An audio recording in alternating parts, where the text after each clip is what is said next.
Are we seeing any effect on Clinton's poll numbers since the controversy broke? And could this hurt her on November the 8th? I think, and I like to say that at this point, if Hillary Clinton runs naked in the streets yelling, "I hate America," and punches a 3-year-old, she will not lose a single vote. I mean, if a person supports Hillary Clinton, they already know exactly why they support her.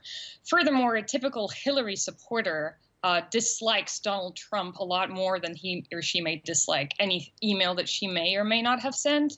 So I do not believe that any adept of Hillary will be affected by the story of the emails. In fact, I think they'd be revolted that the email story has yet again been unearthed at the 11th hour, especially considering the hypocrisy of the system because all her predecessors have done exactly that and no one's ever spoken of a controversy.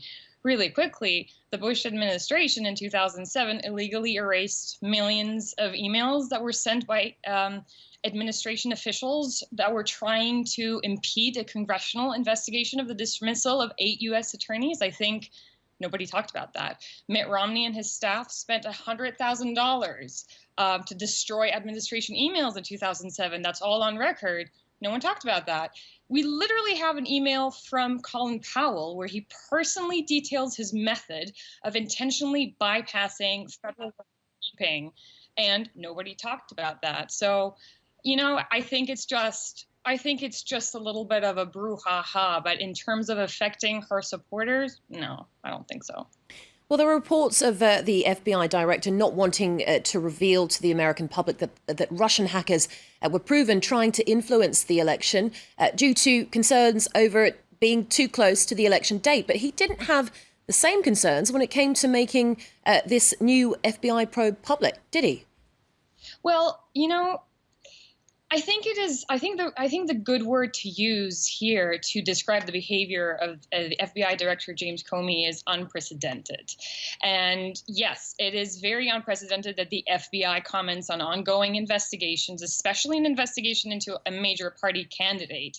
However, it is necessary to say that this behavior is in line with Comey's attitude.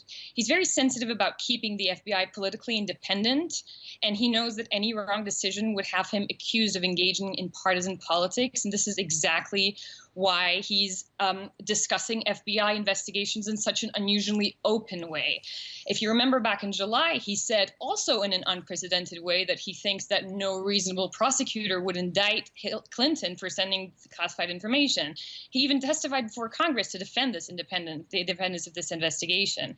And that's, not to mention the hot air that he was caught in after people found out that Bill Clinton had met Loretta Lynch, the attorney general, on a private jet. So, many Republicans viewed this back then as pro-democratic, and they questioned the FBI's neutrality. So now, when someone brings new emails to Comey's attention, if he puts it off and someone finds out, and believe me, people do find out, if this gets leaked in any way, it would appear that he is withholding damaging information to protect Clinton.